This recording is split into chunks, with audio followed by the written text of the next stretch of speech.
Single dad replaced for blind date by mistake until she stepped in and revealed herself as his old friend. Before we continue, please tell us where in the world are you tuning in from? We love seeing how far our stories travel.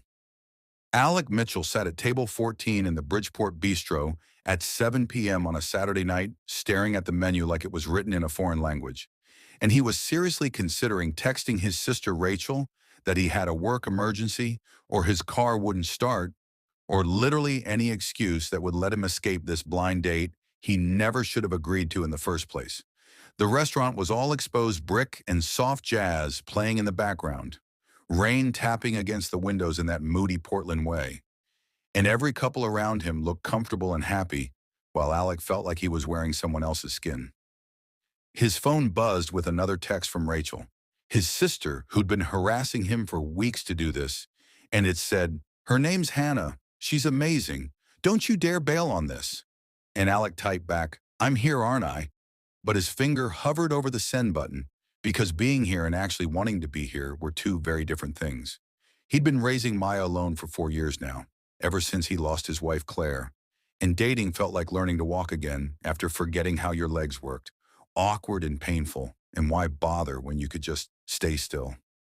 A woman walked up to his table right at 7:15. Blonde hair, nice smile, clearly looking for someone. And she said, "Alec?" with this hopeful uptick in her voice. And Alex stood up because his mom raised him right, even if he was internally panicking. "Hannah?" he asked, and the woman nodded. "Yes, sorry I'm late. Traffic on the bridge was absolutely insane," and slid into the seat across from him. And Alec thought, okay, here we go. Let's try to be a functional human being for at least an hour. They made small talk, the kind of first date conversation that's all surface level and safe. She worked in marketing for a tech startup, liked hiking on weekends, had a dog named Biscuit, and Alec nodded along and shared that he was an architect specializing in sustainable housing and had a 9-year-old daughter who was way smarter than him. The woman laughed at the right moments and asked follow-up questions, and she was perfectly nice, objectively attractive, the kind of person Rachel would absolutely set him up with. But Alec felt absolutely nothing. Just this flat, polite interest that made him feel guilty because she deserved someone who was actually present. 15 minutes into their perfectly pleasant conversation, the woman's phone rang, and she glanced at the screen and frowned. "Sorry, do you mind if I check this? My friend was supposed to meet someone here tonight, too." And Alex said, "No problem, go ahead. Grateful for the break from pretending to be engaged." She answered with, "Hey, where are you?"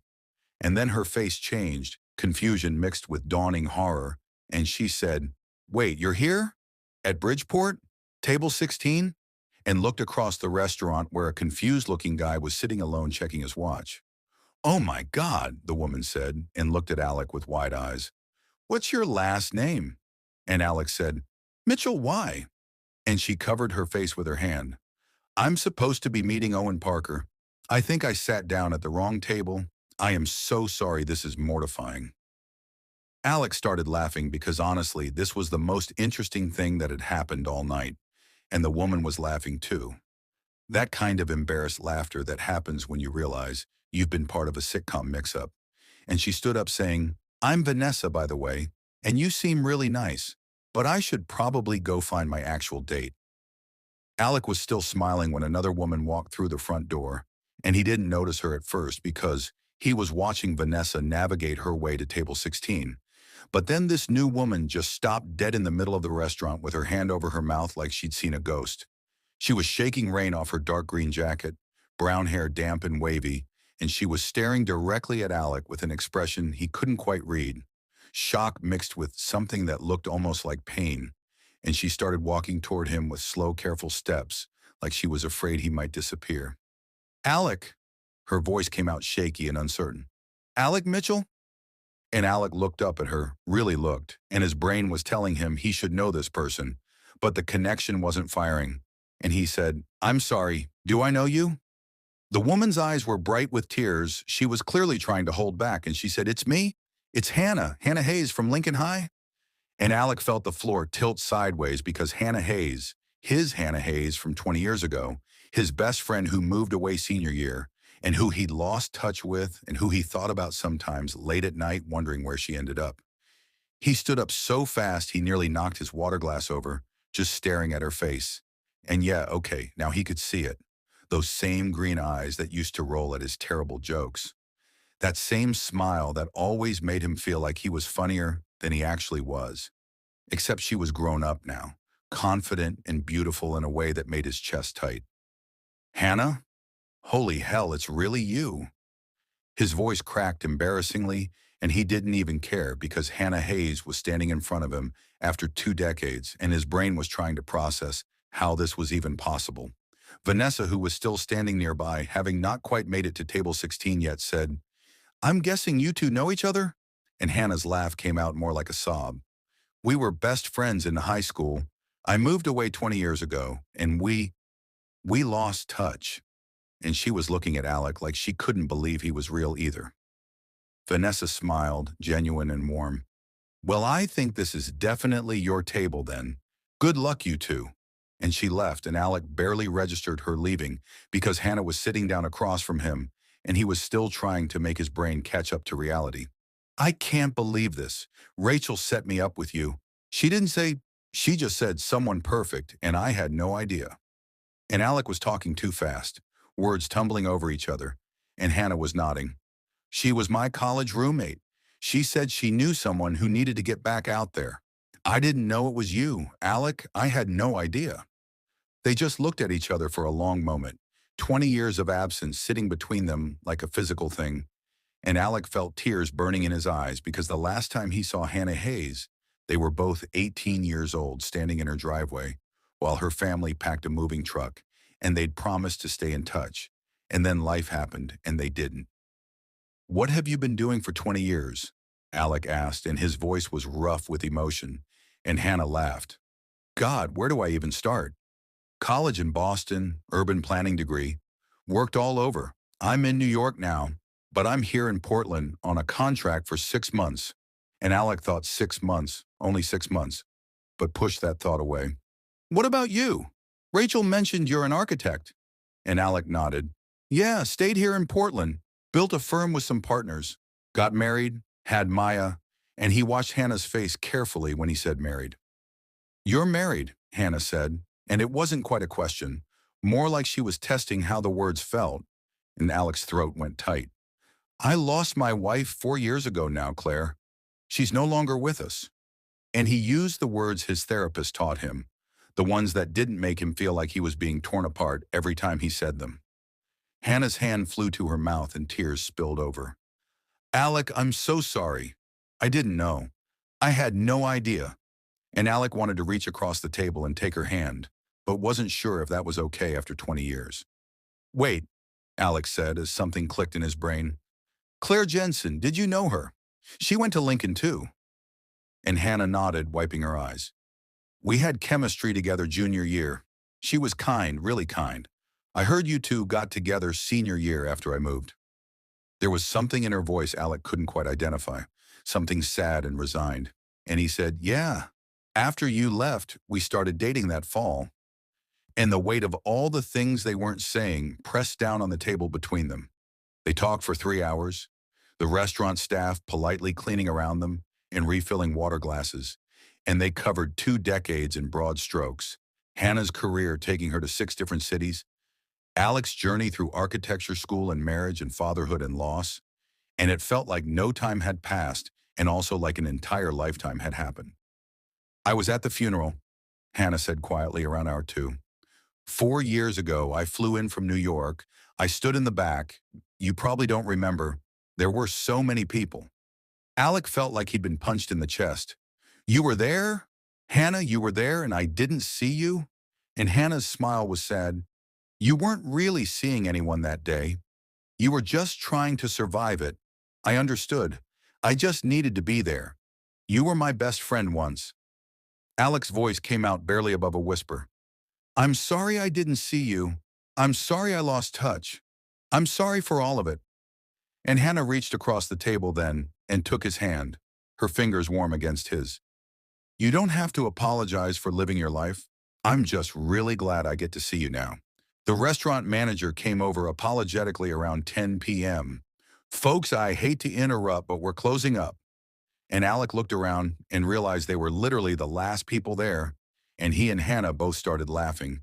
And Alec said, I guess we should probably go. But he didn't want this night to end, because Hannah Hayes was back in his life after 20 years, and it felt like finding something he didn't know he'd lost. They walked out into the rain together and stood under the awning, and Hannah said, Can we do this again? Actually, intentionally this time? And Alex said, Yeah, I'd really like that, and meant it more than he'd meant anything in years. One week after the restaurant mix-up, Alec found himself sitting in what used to be their old high school hangout spot, except now it was a hipster coffee shop with exposed Edison bulbs and baristas who took their espresso way too seriously. And Hannah was sitting across from him, laughing at a story about Maya accidentally dyeing the bathroom sink purple with her art project. She sounds exactly like you, Hannah said, wiping tears from her eyes. Remember when you tried to build that treehouse in shop class, and it literally fell apart the second Mr. Harrison touched it? And Alec groaned. Don't remind me, I got a C- in splinters for a week. This was their fourth coffee date in 7 days, and Alec was trying really hard not to think about what that meant. Trying not to notice how easy it was to talk to Hannah, like the 20 years apart had just evaporated. How she still did that thing where she tucked her hair behind her ear when she was thinking. How his chest got tight every time she smiled at him. I'm only here for 6 months, Hannah had mentioned casually on their second date. Contract work for the city, urban planning stuff, then it's back to New York.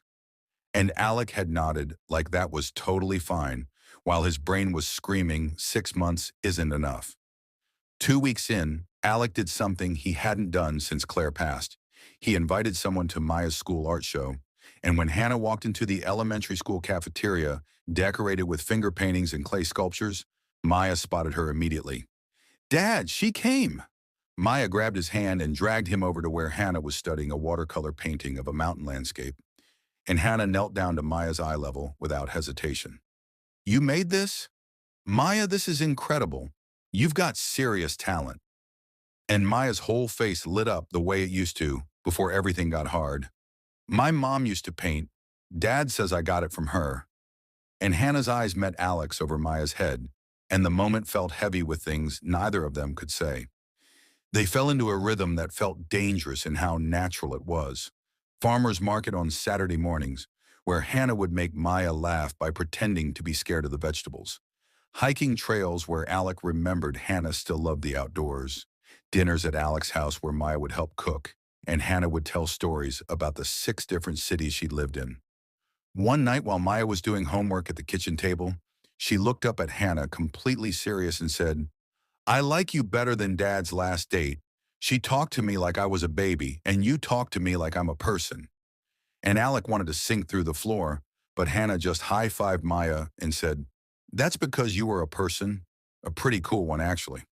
1 month and they were sitting on Alec's porch after Maya had gone to bed, autumn leaves falling in the yard, Portland doing its thing with the misty rain, and Hannah said quietly, Can I tell you something I should have said 20 years ago?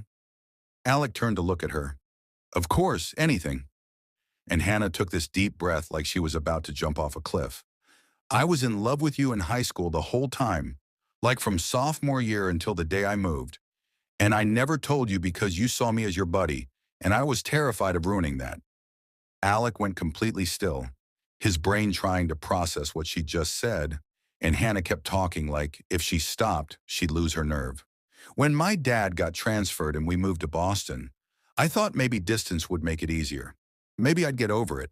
But then I heard through mutual friends that you and Claire were together, and I was happy for you. I genuinely was. But it hurt, so I just stayed away, built a life in other places, dated other people, tried to convince myself I'd moved on.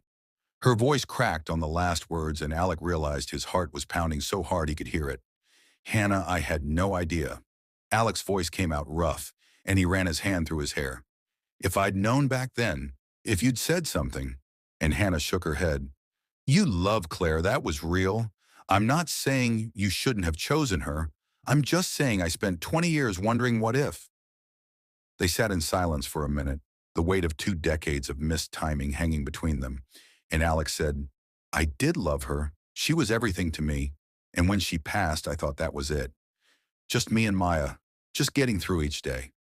He turned to face Hannah fully. Then you walked into that restaurant looking at me like you'd seen a ghost, and I felt something I thought was gone forever. Like this part of me that had been asleep just woke up.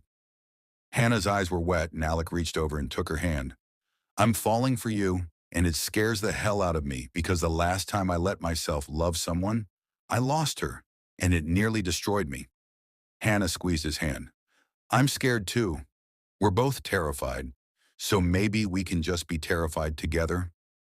They kissed on the porch with the rain falling soft around them, and it felt like coming home and jumping off a cliff at the same time.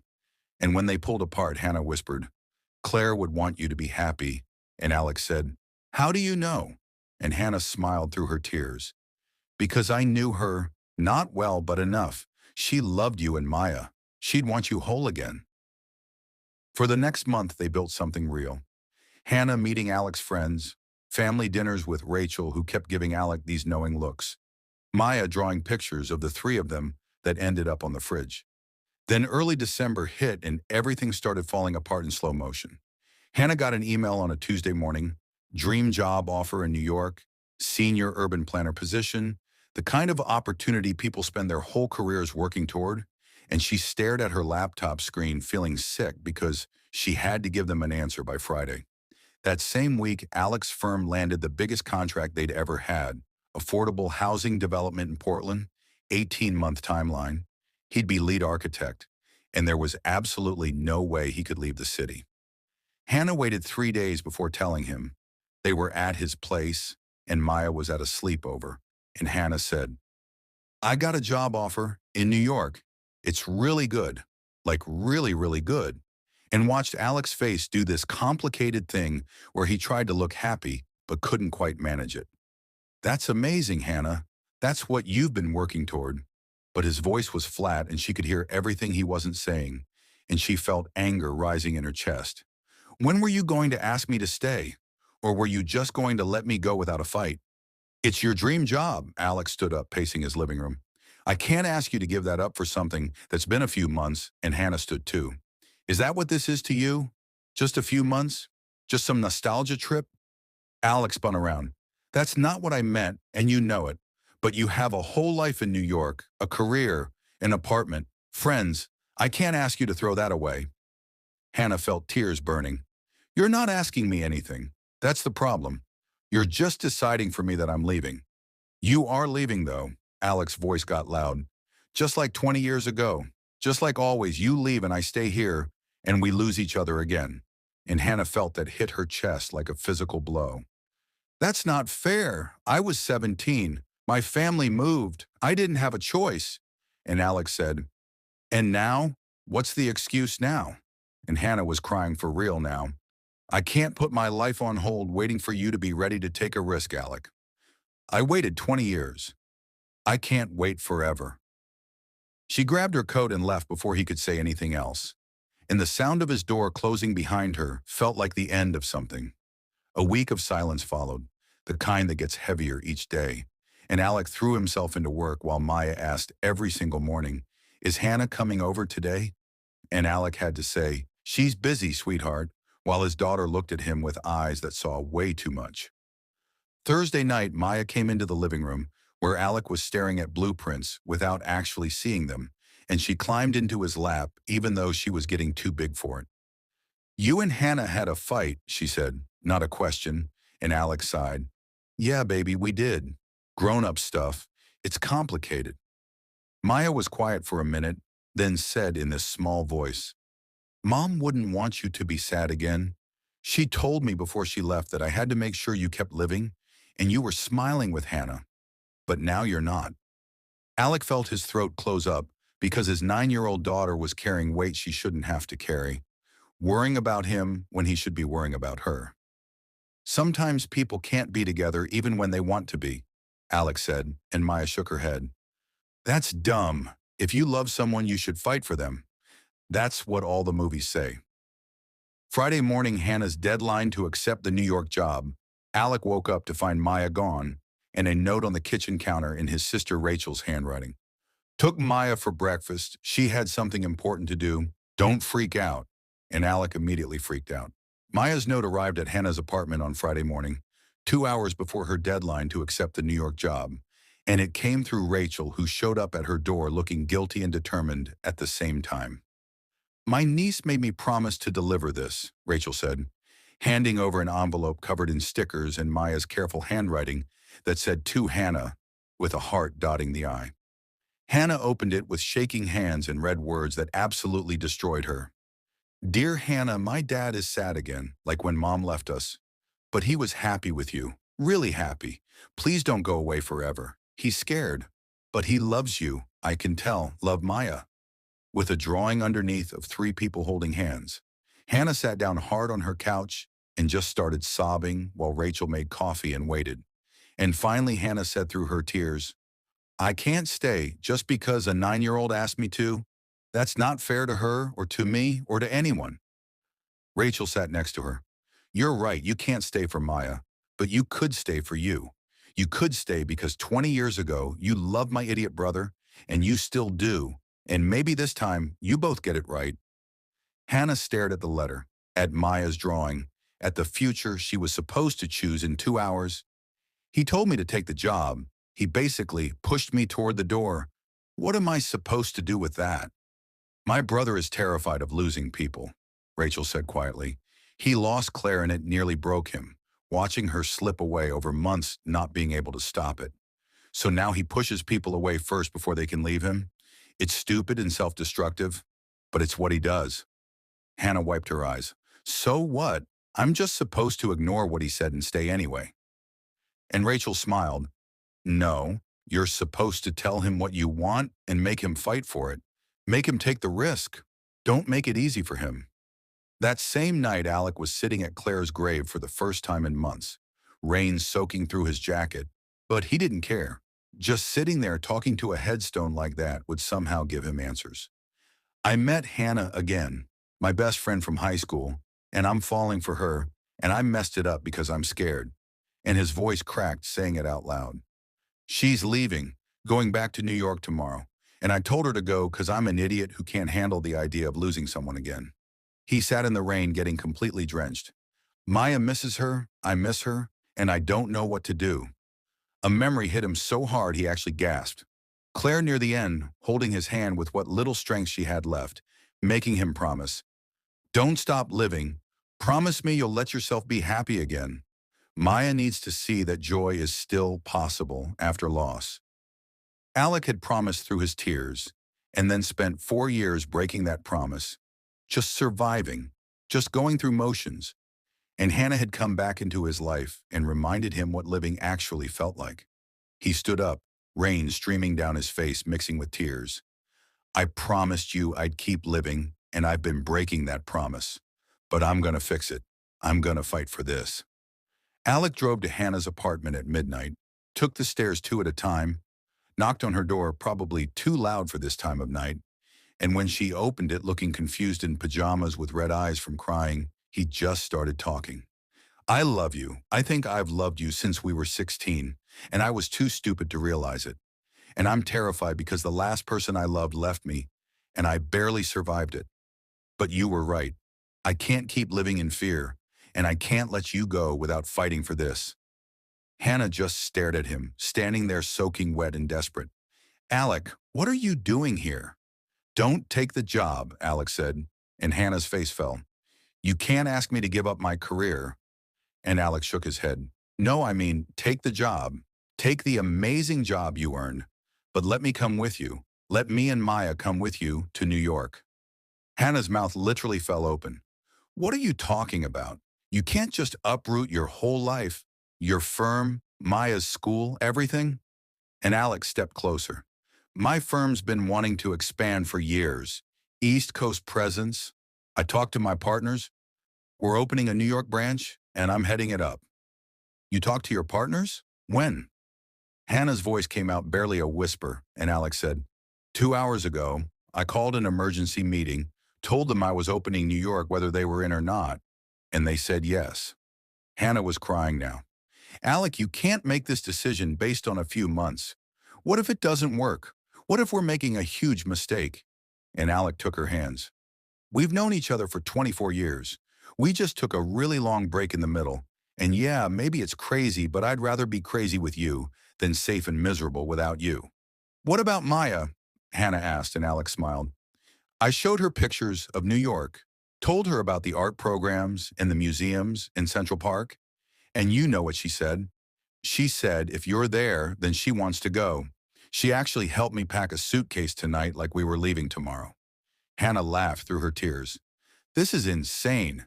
People don't just move across the country after reconnecting for 2 months. And Alec pulled her close. Maybe they should. Maybe that's the whole point. Stop overthinking and just choose the thing that makes you happy. They stood in her doorway with rain falling outside and 20 years of history between them. And Hannah said, I'm scared. And Alex said, me too, let's be scared together. And they kissed like it was the first time and the 1,000th time all at once. 6 months later, they were living in a Brooklyn brownstone apartment, Maya thriving in a new school with an incredible art program, Alex's New York branch already profitable, and Hannah starting her dream job. And it felt like all the pieces had finally clicked into place after 2 decades of being scattered. One weekend in June, Alec told Hannah he needed to go back to Portland for something, refused to say what, just said, trust me, it's important. And when they landed and he drove them to Lincoln High School, Hannah said, why are we at our old school? Alec parked and took her hand. Because this is where it all started. This is where we became best friends, and I need to do something here that I should have done 20 years ago. He led her to the football field where they used to hang out after school, and he got down on one knee right there on the 50-yard line. I wasn't ready when we were kids. I wasn't the person you deserved, but Hannah Hayes, you came back into my life and reminded me what it feels like to be alive. Not just surviving, but actually living. And I don't want to waste another day. And he pulled out a ring. Will you marry me? Will you let me spend the rest of my life making sure you never regret waiting for me to catch up? Hannah was sobbing and nodding. Yes, I've been waiting 20 years for you to ask. Yes, yes, yes. And Maya, who'd been hiding with Rachel behind the bleachers, came running out screaming with joy. 3 months later, they got married in Portland at Lincoln High's old library that was now a beautiful event space, small ceremony with just family and close friends. And Rachel officiated because she'd gotten ordained online specifically for this. Claire's parents were there smiling and giving their blessing. And Claire's mom hugged Hannah tight and said, thank you for bringing him back to life, for giving Maya her dad back. Hannah's vows were, I loved you at 16. I loved you during our 20 years apart.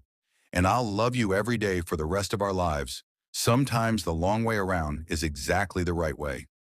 And Alex were, you were my best friend when we were kids. You're my best friend now. And I promise to never take for granted the second chance we got. Their first dance was all three of them, Maya between them holding both their hands and spinning in her flower girl dress. And Alec whispered to Hannah, thank you for stepping in that night at the restaurant. And Hannah smiled, thank you for finally recognizing me. They danced while soft rain fell outside the windows because Portland never changed. And their whole messy, beautiful story that took 24 years to complete finally came full circle, proving that sometimes the person you're meant to find was there all along. You just weren't ready to see them yet. Sometimes love isn't about perfect timing. It's about being brave enough to try again when you get a second chance. Alec thought his story was over, and Hannah thought hers was somewhere else. But a mistaken blind date in 2 decades of unfinished business brought them exactly where they needed to be.